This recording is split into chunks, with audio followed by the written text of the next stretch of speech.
H pylori, Helicobacter pylori, नाम तो सुना होगा। ये बहुत सारे मरीज हैं, इनका बहुत सारों का एक क्वेश्चन है कि ये है क्या, इसका ट्रीटमेंट क्या है, ग़िज़ाएं कौन सी बेहतर हैं। ये वीडियो एक मुकम्मल कंप्लीट पैकेज है। मेरा नाम डॉक्टर अफान कैसर है, मैं डॉक्टर ही इसी चीज़ का हूँ, मैदे और जिगर का स्पेशलिस्ट हूँ। लेकिन ये कंसाइज गाइड मैं आपको देने जा रहा हूँ from a doctor perspective to a patient perspective, कि आप इसको समझें और India, Pakistan, Qatar, Doha, Oman, UK, America, जहाँ जहाँ ये वीडियो पहुँच रही है, वो इससे किस तरह डॉक्टर के पास जाए बगैर भी दे कैन गेट ट्रीटेड, और एटलीस्ट ऐसी खुराक ले लें जो इनके मसले का हल हो।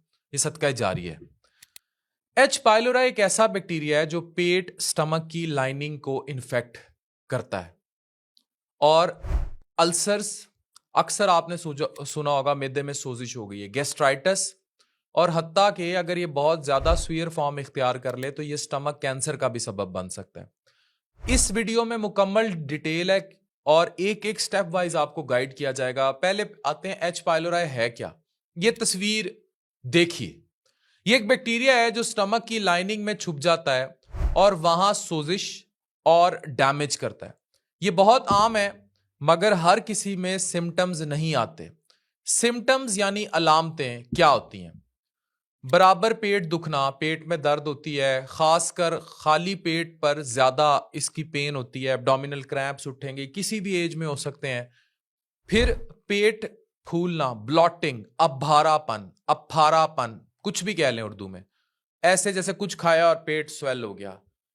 गैस फॉर्म होती है और ये हाजमा खराब कर देता है, इस वजह से प्रॉब्लम होते हैं। गैस और इनडाइजेशन होगी, हाजमा खराब होगा और आप लोगों को प्रॉब्लम्स होंगे। अच्छा, कुछ लोगों में मेटालिक टेस्ट आता है, मट्टी या लोहे का जायका मुंह में आता है, ये भी एच पाइलोराई की वजह से हो सकता है। फिर या तो कब्ज या फिर डायरिया या मिलजुल के आईबीएस के सिम्टम्स ड्यू टू क्रॉनिक मेदा डिप्रेशन ये दे सकता है। इरिटेबल बावल सिंड्रोम यानी गट ब्रेन एक्सिस तक डिस्टर्ब कर सकता है।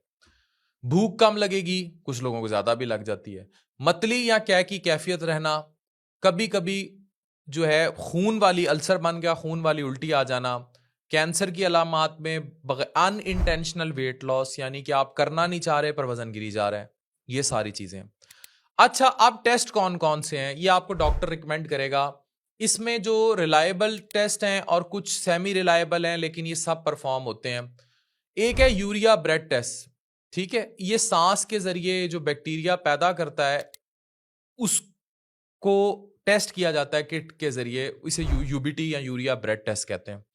स्टूल एंटीजन, ये रिलायबल है। स्टूल एंटीजन टेस्ट है, स्टूल का सैंपल लेकर इसमें बैक्टीरिया एविडेंस के तौर पर मिलता है, अगेन एन रिलायबल टेस्ट।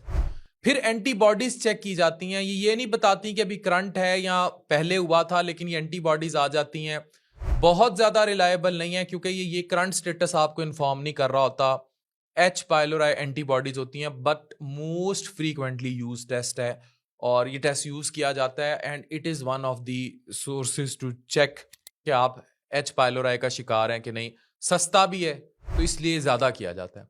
फिर जो मैं रिकमेंड करता हूं एज अ गैस्ट्रोएंट्रोलॉजिस्ट भी, एंडोस्कोपी विद बायोप्सी। ये होता क्या है, कैमरे के जरिए पेट के अंदर देखा जाएगा, जो मैदे में सोजिश होती है लाइनिंग की वो हमें डॉक्टरों को पता लग जाती है। फिर हम बायोप्सियां लेते हैं इसमें से, यानी गोश्त के सैंपल लेते हैं छोटे छोटे चुटकी बराबर, और वो हिस्टोपैथोलॉजिस्ट वो पढ़ के बता देता है, वो स्टेन्स लगाता है, उसको पता लग जाता है कि ये एच पाइलोराई इसमें पॉजिटिव आ गया कि नहीं।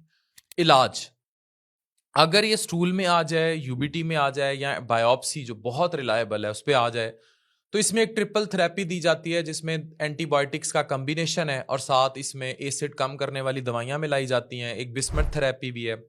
ये थेरेपीज देना डॉक्टर का काम है, इसलिए इस वीडियो में मुझे बहुत ज़्यादा एक्सप्लेन करने की ज़रूरत नहीं है कि हमने कौन से एंटीबायोटिक्स खाने हैं, किस मिकदार में खाने हैं, या पीपीआईज कौन से लेने हैं, यानी तेज़ाब कम करने वाली दवाई कौन सी लेनी है।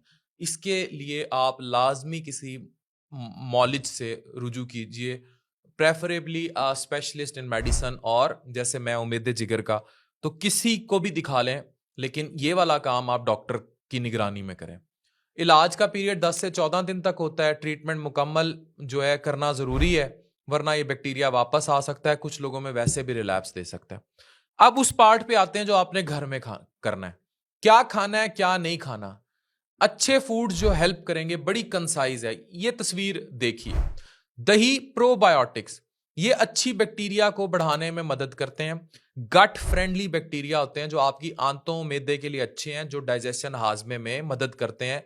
सो दही, specially Greek yogurt. Greek yogurt बनाना कैसे है, एक चीज क्लॉथ ले लें या एक सफेद कपड़ा ले लें, उसके ऊपर घर का जाग लगा दही डालेंगे, उसको हाथ से स्क्वीज करेंगे। स्पेशली डायबिटिक्स के लिए बड़ा काम की चीज है।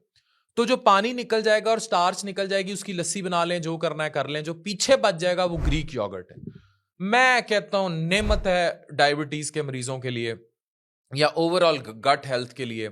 जो पीछे बचा हुआ गाढ़ा दही है, मतलब लेवल बच्चों के लिए इतना अच्छा है क्योंकि उसमें प्रोटीन बहुत अच्छा हो गया, स्टार्च निकल गई। जो लैक्टोज इंटॉलरेंस का शिकार है, मैक्सिमम लैक्टोज निकल गया, सुकून हो गया।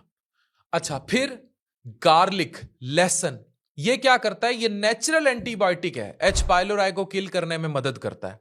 ये जो मैं आपको बातें कर रहा हूं, ये मेडिकली रिसर्च प्रूव्ड है and they are very important for your health. You may Google them, you may chat GPT them, you may read articles on them, जहां से मर्जी निकाल लें। They are the best, it's researched और ये तहकीक है। मेथी दाना, फेनुग्रीक, एसिडिटी और स्टमक लाइनिंग को हील करता है, यानी जो ये सोजिश कर देगा मेथी उसको हील करेगी। अच्छा, मूंग की दाल और हल्का खाना पेट के लिए लाइट होता है, तो एक तो खाएं कम, और मूंग की दाल इज वेरी गुड।